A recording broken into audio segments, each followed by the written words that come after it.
Welcome students. आज हम MS Excel में यहाँ पे फॉर्मूलों के बारे में सीखने वाले हैं। फॉर्मूले कैसे बनाएंगे, एक अच्छी सीट कैसे बनाएंगे, यहाँ से देखेंगे। तो यहाँ से हमने देखो इनको लिखा हुआ है, इनको यहाँ से हटा के हम थोड़ा नीचे से शुरू कर देते हैं। यहाँ से देखिए, यहाँ पे 1 2 3 हमने लिख दिया। और देखो इसकी रेंज बनानी है तो पहले आप सभी को बताया होगा, हम इन दोनों को सेलेक्ट कर लेते हैं और यहाँ पे आप देखेंगे ये एक प्लस का निशान आ जाता है और इसको हम यहाँ से ऐसे ड्रैग कर सकते हैं तो हम सीरीज बना सकते हैं। तो ये भी सभी को यहाँ पे समझना है। और नेक्स्ट यहाँ पे देखिए नाम लिख दिए। नाम भी आपको इस प्रकार से लिखने हैं, आप ज़्यादा नाम नहीं लिखें। और उसके बाद में आप देखें यहाँ से ये सब्जेक्ट वाला देखिए कॉलम ऊपर आ गया, यहाँ से हम लिखना शुरू कर देंगे। और अब इनको देखिए यहाँ से सेलेक्ट करेंगे और मर्ज और सेंटर, यहाँ से मर्ज और सेंटर कर देंगे। तो थोड़ा सा ध्यान से रखना, हमने यहाँ पे नीचे सब्जेक्ट लिखे हैं और ये इसके सही से दिखाई दे तो हम इनको यहाँ से सेलेक्ट करते हैं और मर्ज और सेंटर कर लेते हैं। तो आप देखेंगे ये आपको इस प्रकार से दिखाई देंगे। इनको भी हम यहाँ से मर्ज और सेंटर कर लेते हैं, देखिए सबको। तो इस प्रकार से ये आपको मर्ज और सेंटर में एक सीट आप अच्छी बना सकते हो। ऐसे आप सीट देख सकते हो। थोड़ा यहाँ देखें यहाँ पे, तो ये जो डिजाइन बना है इस प्रकार से आप अपनी मार्कशीट वगैरह में भी देखते हो। हमने ये डिजाइन यहाँ पे बना दिया, तो इस सेल को यहाँ पे देखिए मल्टीपल सेल बना दिया। और यहाँ से अब सब्जेक्ट के जो मार्क्स है हम यहाँ पे सब्जेक्ट के मार्क्स डाल सकते हैं।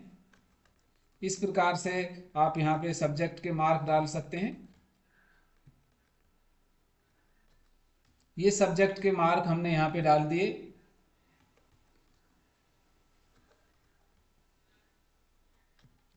और यहाँ से देखिए अब टोटल का फॉर्मूला, टोटल का फॉर्मूला इक्वल टू से हम शुरू करते हैं। सम यहाँ पे हम लगा देते हैं और छोटा ब्रैकेट शुरू करते हैं। और रेंज आपको ये बताया था, यहाँ पे देखिए C3 को हम यहाँ से लेंगे और कॉमा लगा देंगे। आप आगे देखेंगे D3। तो इस प्रकार से देखिए हम यहाँ पे ब्रैकेट बंद कर देंगे। ये एक सिंटैक्स आप यहाँ पे देख सकते हैं, सम का टोटल करने का, सम का यहाँ पे एक सिंटैक्स बताया है। आप इस प्रकार से सम कर सकते हैं। आप इस प्रकार से इनको लिख भी सकते हैं। आप सम का सिंटैक्स क्या बताया ये मैंने बता दिया। दूसरा आप ध्यान से रखेंगे, सम यहाँ पे किया और यहाँ से रेंज आप ले सकते हैं C4 पे हम यहाँ पे जाएंगे देखिए। और से के लिए मैंने बताया था डबल डॉट लगा देंगे यहाँ पे और D4 तक, और यहाँ से भी ब्रैकेट हम बंद कर देंगे। तो ये एक सिंटैक्स आ जाता है। देखिए आप देखेंगे इस प्रकार का सिंटैक्स है सम का। दो सिंटैक्स यहाँ पे सम के लिए बता दिए। यहाँ पे मल्टीपल के लिए भी देख सकते हैं, थोड़ा सा MULT मल्ट एक फॉर्मूला है। ब्रैकेट यहाँ से शुरू कर देंगे। यहाँ पे गुना करने के लिए, मल्टीपल करने के लिए थोड़ा ध्यान से देखें। रेंज अभी जो आपको बताया था array1, अब array1 में आपको लेना है C3 और कोमा यहाँ पे लगा देंगे देखिए आपको D3। तो यहाँ से इस प्रकार से आप ले सकते हैं C3 और D3 दो एरे। नाम भी देखें यहाँ पे एरे आ रहा है, वहां पे आपको जो है नंबर्स बताए थे। तो इस प्रकार से देखिए हम इनका मल्टीपल कर सकते हैं, गुणा कर सकते हैं। नेक्स्ट आप देखेंगे डिवाइड। वैसे डिवाइड का कोई फॉर्मूला नहीं है, लेकिन फिर भी देखो सिंपली आप यहाँ से इनको इसमें वैल्यू में से जो, क्योंकि आप यहाँ से समझेंगे इसमें से अगर इसको माइनस करना है इस वैल्यू को, तो इस प्रकार से भी आप लिख सकते हैं। ठीक है। तो ये डिवाइड के लिए आपको डिवाइड करना है तो डिवाइड आप लिख सकते हो इस प्रकार से, जिसका भी डिवाइड करना है। आप सेल का भी नाम दे सकते हो यहाँ पे, जिसका भी डिवाइड करना है तो सेल का भी नाम यहाँ पे आ जाएगा। तो इस प्रकार से देखो आप डिवाइड भी कर सकते हो। और अभी माइनस भी करके बता दिया, माइनस का भी कोई फॉर्मूला ऐसे नहीं है। आपको इसमें से माइनस करना है तो यहाँ से माइनस, इस प्रकार से भी माइनस कर सकते हो। ये हमने यहाँ से फॉर्मूले लगा दिए। और नेक्स्ट देखिए यहाँ से दो हमने जो सम के किए थे, देखो इनको हम सेलेक्ट कर लेंगे और यहाँ से ये प्लस का निशान, ये ध्यान से समझे सभी। यहाँ पे एक साइड में बॉर्डर पे नीचे आ जाता है, एक प्लस का निशान हम बनाएंगे। तो इनको ऐसे लेफ्ट बटन दबा के लगातार ड्रैग करेंगे तो ये सब पे सेम फॉर्मूला लागू हो जाएगा। यही MS एक्सेल की एक बहुत अच्छी विशेषता है कि आप एक ही जो है टोटल कर सकते हैं और पूरी सीट यानी नीचे आप उनको ड्रैग करेंगे तो उन कॉलम पे लागू हो जाएंगे, सबके टोटल अपने आप हो जाएंगे। ये यहाँ पे इसका बेनिफिट है। ऐसे ही सेम यहाँ पे हमें मल्टीपल करना है तो सेम रेंज का मल्टीपल हो जाएगा।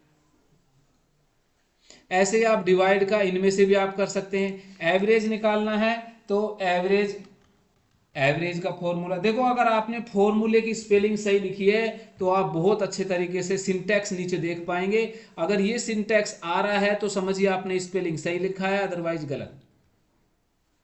अब आपको एवरेज लेना है तो यहां से जैसे मैंने यहां पे बताया था, अभी नंबर 1 है, आपने यहां पे डाला C3 और कॉमा डाला D3। इन दोनों का अगर एवरेज निकालना है यहां पे तो आप देखोगे एवरेज निकाल सकते हैं, आप इनका एवरेज निकाल पाएंगे, दोनों का एवरेज आ जाएगा। वैसे एवरेज आपको आता होगा फॉर्मूला, दोनों नंबर्स को जोड़ने के बाद अगर हम उतने ही नंबर का भाग दे देते हैं तो एवरेज आ जाता है। तो इस प्रकार से आप एवरेज के बारे में देख सकते हैं। ऐसे ही आप यहाँ पे बताया, ये प्लस यहाँ पे करेंगे और इसको नीचे ड्रैग कर लेंगे तो ये सबका देखिए एवरेज आपको दिखाई देगी।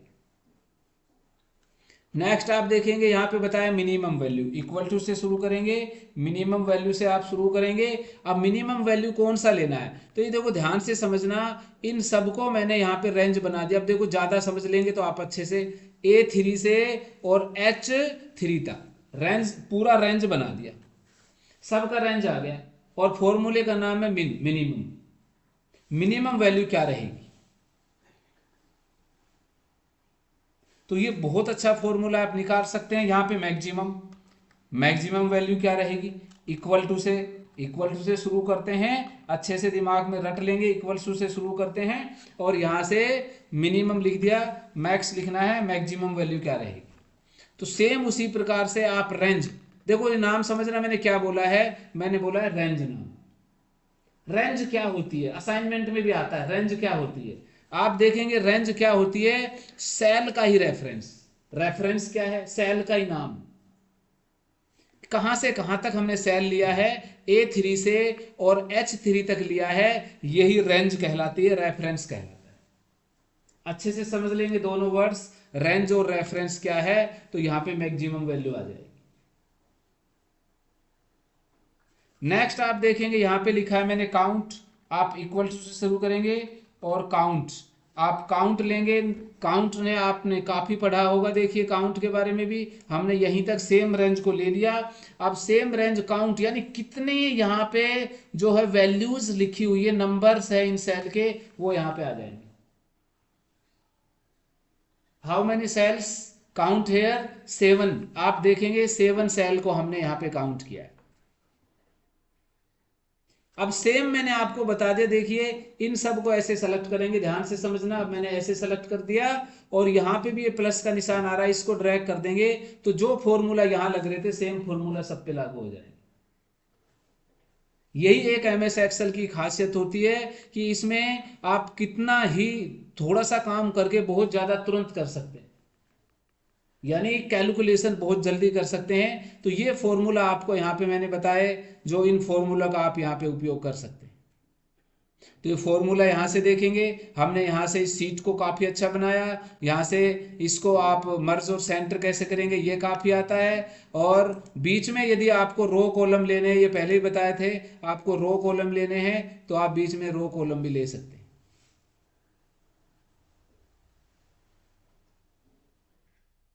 आगे समझ में, ये यहाँ पे कंडीशंस है। अब कंडीशंस के अनुसार हम यहाँ पे सीट देखो, आपको इसके फॉर्मूले बता दिए, टोटल कैसे करेंगे, मल्टीपल, डिवाइड, यानी आप यहाँ पे जोड़ेंगे कैसे, गुणा कैसे करेंगे, भाग कैसे करेंगे, घटाएंगे कैसे, ये आपको पता होना चाहिए। एवरेज कैसे निकालेंगे, मिनिमम वैल्यू क्या है, मैक्सिमम वैल्यू क्या है और काउंट क्या है।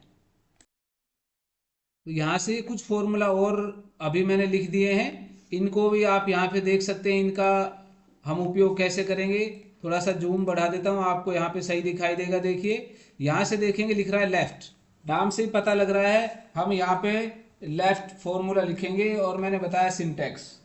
अब आपको देखो कह रहा है टेक्स्ट, कौन सा टेक्स्ट लेना है, ये थोड़ा ध्यान से देखें। मैंने यहाँ पे टेक्स्ट ले दिया, यहाँ पे ये इंग्लिश है D2 पे, देखो D2 ले दिया। आगे बता रहा है कोमा लगाना है, क्या लगाना है, कोमा। और उसके बाद में ये बताएगा कितने नंबर्स देखने लेफ्ट साइड से, आपने कहा भाई 3 नंबर्स देखने लेफ्ट साइड से, तो आप ध्यान से देखेंगे ये लेफ्ट के 3 डिजिट्स आ जाएंगे। ये क्वेश्चंस आता है, पिछले पेपर में तो नहीं आया, उससे पहले पेपर में आया है। ऐसे ही राइट, आप राइट देखेंगे यहाँ से। अब सेम यहाँ पे आ गया, उसी पे बता देता हूं मैं, यहाँ पे आ जाएगा D2 और कोमा। आपको कितने डिजिट्स देखने हैं तो आप देखेंगे, आपने बताया यहाँ पे 4, तो लास्ट के 4 आ जाएंगे। लेफ्ट और राइट के बारे में देखें, अपर आप नाम से ही समझ पा रहे हैं वैसे, अपर यहाँ पे आ जाएगा, ब्रैकेट शुरू करेंगे, सेम D2 पे आ जाते हैं, बस ये इतना ही बताया देखो। और यहाँ पे स्ट्रिंग को बंद कर दिया, ये ध्यान से समझना नीचे सिंटैक्स क्या कहता है आपको। स्ट्रिंग को बंद कर दिया तो ये देखोगे आप अपर में आ जाएगा, कैपिटल लेटर में आ जाएगा।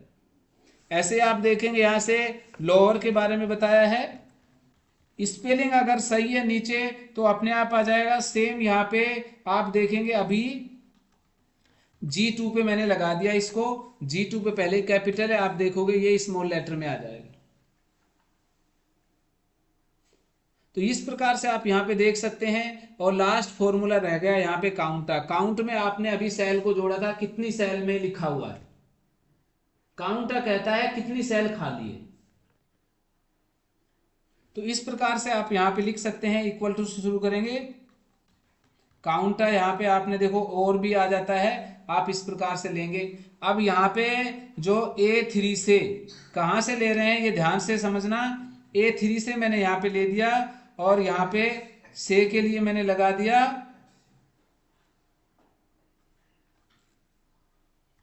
E3 तक, ब्रैकेट बंद कर दिया, देखो क्या आता है 4। आ रहा समझ में। तो ये थोड़ा सा आपको ध्यान से समझना है, बुक में भी दिया हुआ है कितने सेल खाली है, कितने में लिखा हुआ है। ये इस प्रकार से आप फॉर्मूलों को उपयोग में ले सकते हैं। तो ये मेन फॉर्मूले क्या है, कैसे इनका उपयोग करेंगे, ये एक सीट में मैंने आपको यहाँ पे बताया है, आप एक सीट बना के इनको देख सकते हैं। तो ये एक सीट में आपने फॉर्मूलों के बारे में यहाँ पे सीखा, मेन फॉर्मूले कैसे काम करते हैं, ठीक है। तो इनको यहाँ पे देखिए, सम का फॉर्मूला अगर आपको पहले लेना था यहाँ, तो ये ध्यान से अब थोड़ा सा देखना, यहाँ पे भी लिखा हुआ है सम। और एक यहाँ पे अब नया क्वेश्चन क्या है, सम का शॉर्टकट क्या है, अल्ट प्लस इक्वल टू, क्या है ऑटो सम का, ये ध्यान रखना है। अल्ट प्लस इक्वल टू यहाँ पे जैसे लगाएंगे, अल्ट प्लस में इक्वल टू आप करेंगे, अल्ट के साथ में प्लस इक्वल टू करेंगे तो यहाँ पे आ जाएगा, चूंकि एक ही उसमें लिखा हुआ है प्लस, तो दोनों एक साथ दब पाना थोड़ा सा मुश्किल भी है। तो यहां से इसका ये फॉर्मूले का आप उपयोग कर पाएंगे, इसका शॉर्टकट यहां से देखिए लिखा हुआ है, ठीक है। ऐसे ही आप यहाँ पे देखेंगे, फॉर्मूला में हम आ जाएंगे, ये फॉर्मूला यहाँ पे आप देखेंगे, इन फॉर्मूला के भी देखो है यहाँ पे दिया है रिसेंटली यूज कौन कौन से, तो थोड़ा सा इनके बारे में कई बार आ जाता है। देखिए रिसेंटली यूज, सम है, एवरेज, इफ का फॉर्मूला भी बताऊंगा, काउंट है, maximum, sine, sum, if, PMT, ये फॉर्मूलेज यहाँ पे लिखे हुए हैं। फाइनेंशियल के बारे में लिखा हुआ है, यहाँ लॉजिकल फॉर्मूले क्या होते हैं, एंड इफ, इस प्रकार के लॉजिकल में आते हैं। टेक्स्ट फॉर्मूले देखेंगे, करेक्टर देखना, क्लियर करना, फाइंड करना, लेफ्ट राइट, ये लोअर मिड ये बता दिया। और डेट और टाइम के फॉर्मूले है, डे देखना, डेज देखना, डेज 360, ये डेज के बारे में यहाँ पे आप देख सकते हैं। तो यहाँ पे भी आप डेज देखना चाहते हैं कितने डेज हो रहे हैं, तो यहाँ पे डेज फॉर्मूला देखो यहाँ पे आ जाएंगे, आप डेज फॉर्मूले को भी देख सकते हैं यहाँ पे। और इसको भी जैसे ही छोटा लगाएंगे, एंड डेट क्या है, स्टार्ट डेट क्या है, ये अगर इस प्रकार से लिखा होता है यहाँ पे तो ये डेट के बारे में भी आ जाता। चूंकि यहाँ पे डेट अभी नहीं लिखा है तो इस प्रकार से हम इसको एक बार सेलेक्ट कर देते हैं। ये फॉर्मूला देखो अभी नहीं बता रहा है यहाँ से, क्योंकि यहाँ पे डेट नहीं लिखे हुए हैं, तो डेट लिखे हैं तो हम ये फॉर्मूला डेज का भी उपयोग कर सकते हैं। आगे समझ में। तो आज इतने फॉर्मूला के बारे में मैंने आपको बताया, और एक्स्ट्रा सीट कैसे बनाएंगे वो भी आपको आने वाले बहुत सारे वीडियो इससे संबंधित मिल जाएंगे, आप उनको अच्छे तरीके से देख सकते हैं और पढ़ाई कर सकते हैं।